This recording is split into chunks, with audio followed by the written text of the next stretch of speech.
तो इस प्रकार जगत और भगत की आपस में मतभेद बना रहता है कि ये तो ऐसे भी नहीं करते, ये त्योहार भी ना मनाते, ये तो दहेज भी ना देते, ये लेते भी को नहीं। तो इस तरह के हम नहीं कर सकते, क्योंकि हमें ज्ञान हो गया कि आज हम किसी से लेते हैं, कल देना पड़ेगा।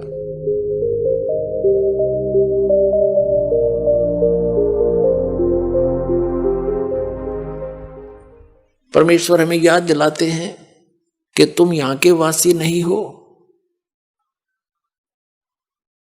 और वो परमात्मा स्वयं ही चलकर आते हैं, हमें यथार्थ ज्ञान बताते हैं। जैसे आप जी सत्संग में आते हैं, महीने 2 महीने 10-15 दिन, महीने 4 महीने में तकरीबन सभी आ लेते हैं।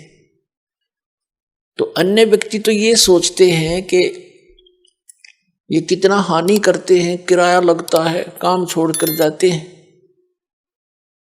पुण्यात्माओं, आप जी को ये ज्ञान होना चाहिए कि आप जहां से चलते हो और यहां तक जो भी आपका किराया भी लगता है,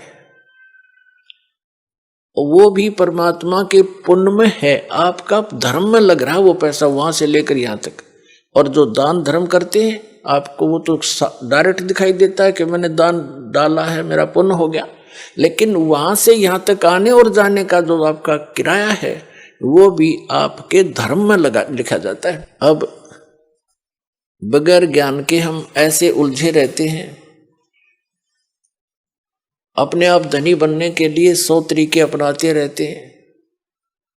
परमात्मा कबीर जी कहते हैं, कल्पे कारण कौन है, कर सेवा निकाम, मन इच्छा फल देऊंगा जो पड़े मेरे ते काम। कि मेरे सतर का, जो भगवान के सतर का तेरा कोई ऐसे कार्य आवेगा, कोई आपत्ति आवेगी, तो फिर कहता है तू चिंता ना करना,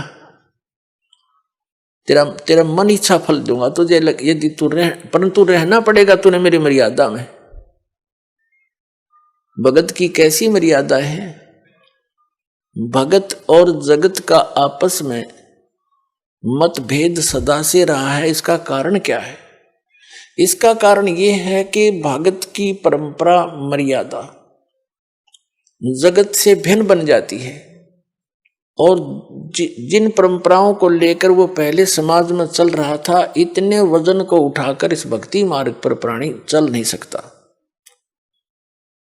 जैसे कोई यात्री है, यात्रा कर रहा है, वो पहले ही सोच लेता है आवश्यक वस्तुएं ही लेकर साथ चलूं, अधिक गठड़ी उठाते सफर नहीं कर पाऊंगा, उसको अंडरस्टूड होता है, तो वो ज्यादा नहीं बांधता, एक थैला छोटा सा काख में टांगा, आवश्यक वस्तु डाली और सफर पर चल पड़ता है। जो भक्त बन गया वो परमात्मा के मिलने वाले मार्ग पर चल पड़ा, और जो भक्त नहीं बना वो वहीं बैठा अपने घर पे,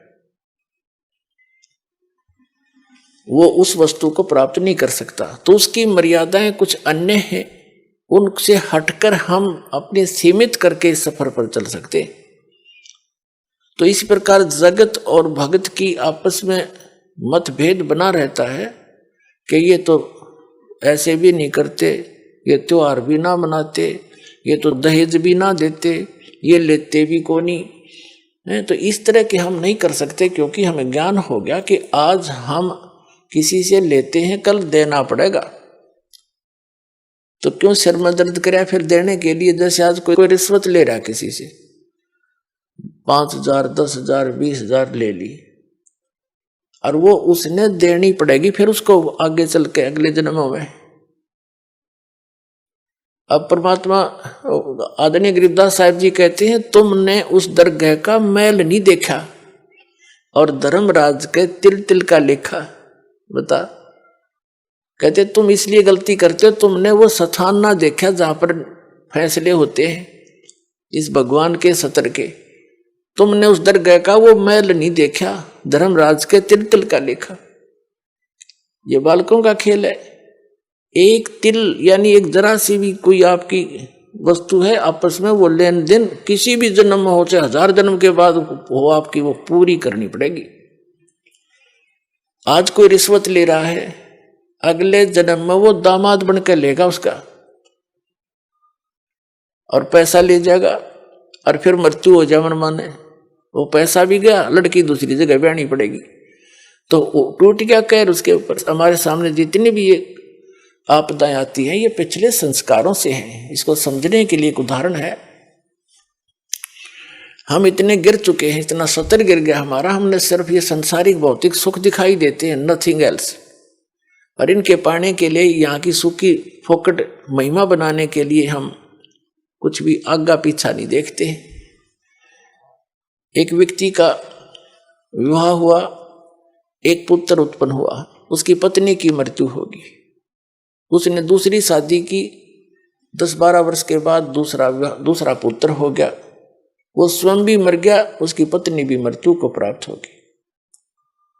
अब बड़े लड़के का विवाह हो चुका था, छोटा भी बालक था, 10-12 वर्ष का, 13 वर्ष का।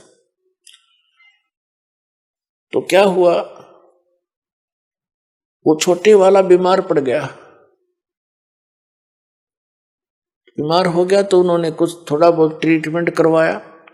फिर किसी ने बताया कि इसको वहां ले जाओ, हफ्ता 10 दिन वहां रखना पड़ेगा, कितने पैसे लगेंगे, 500 रुपये का खर्चा होगा। उस समय 500 रुपये आज के 5 लाख से भी ज्यादा समझ लो। तो उन्होंने विचार किया कि 500 रुपये वहां लगा देंगे और फिर इसने ये मृत्यु को तो निकट है, ये मर जा तो बढ़िया, सारी संपत्ति इसकी हमारे नाम आवेगी, काम आवेगी। यानी 10-15 एकड़ जमीन थी उसकी, उसके हिस्से की। उस लालच में उन्होंने केस स्कीम बनाई। एक डॉक्टर से बात करी, वैद्य से, कि वैद्य जी तू ऐसे ऐसे कर दे, ये बीमार तो है ही, किसी को पता भी नहीं चलेगा।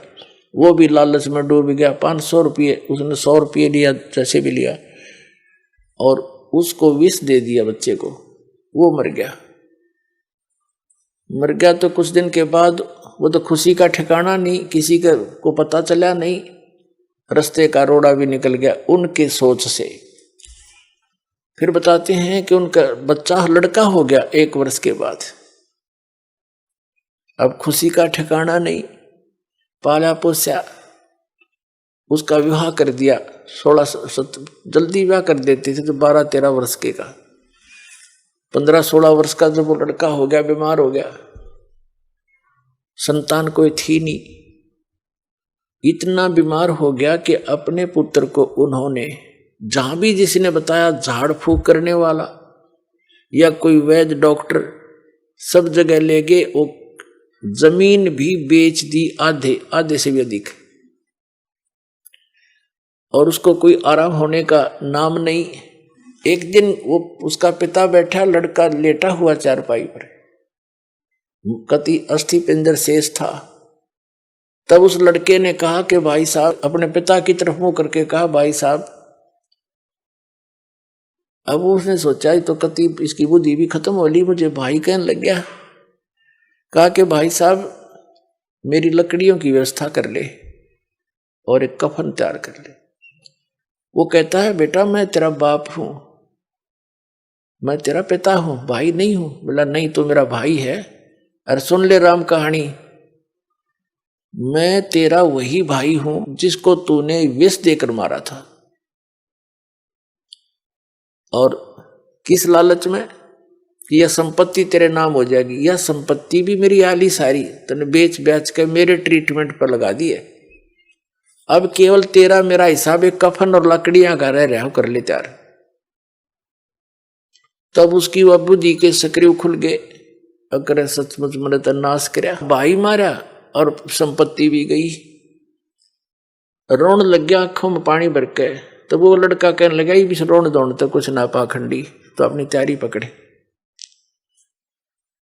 अब उसने उस समय विवेक आया कि भाई ठीक है, जैसा इस नीच ने करया मेरे तो आगे आगी। इबोर तो संतान मेरा हो को नहीं, इकलौता पुत्र था तो मरेगा, मेरा तो वंश नष्ट हो गया। जिसा मुझे मैंने किया ठीक मिला मुझे तो। पर एक बात और बता दे, जो है तेरी पत्नी है, तेरी मृत्यु के बाद अब इसको जीवित जलाया जाएगा, क्योंकि सती प्रथा थी उसमें। पति मर जाता था तो पत्नी से पहले तो पत्नी को जिंदा जलाया जाता था चिता में, जैसे मुर्दे को फूंकते, उसको सती कहते। अब इसका क्या दोष, इसने अब इसको जिंदा जलाया जाएगा। तब उसने बताया कि वो डॉक्टर कहाँ है जिसने मुझे व्यस दिया था, वैद्य। उन्होंने बताया कि आपके 2-3 वर्ष के बाद उसकी मृत्यु हो गई थी। तो उस लड़के ने बताया कि ये वही है, ये डॉक्टर मेरी पत्नी, अब ये भी भोग लेगा अपने करे हुए को। तो पुण्यात्माओं, ये भले ही आपने कथा लगती हो पर विधान है परमात्मा का। यो तुमने उस दरगाह का मैल नहीं देखा और धर्मराज के तिल तिल का लेखा, एक एक पाई पाई का हिसाब होगा वहां पर। तो इस प्रकार हमने परमात्मा पर विश्वास करके, और जो साधना दास बताता है इसको करके देखो और फिर लाभ देखिए उस परम पिता के। आपकी किस्मत से न्यारे देने लगेगा आपने, आप सोच भी नहीं सकोगे भगवान, हम तो सुना करते भगवान ऐसा कर देता है, पर और आज हो रहे हैं हमारे साथ। आपके कई दिन में समझ में नहीं आओ यू हुआ कैसे, यू कार्य कदे सोच भी ना सकते, यू तो किसी तरह भी होने का नहीं था, और ऐसे कर देगा आसानी से, आप सोच भी नहीं सकते। और फिर आपका विश्वास और दृढ़ होगा, ऐसे भक्ति में लग जाओ।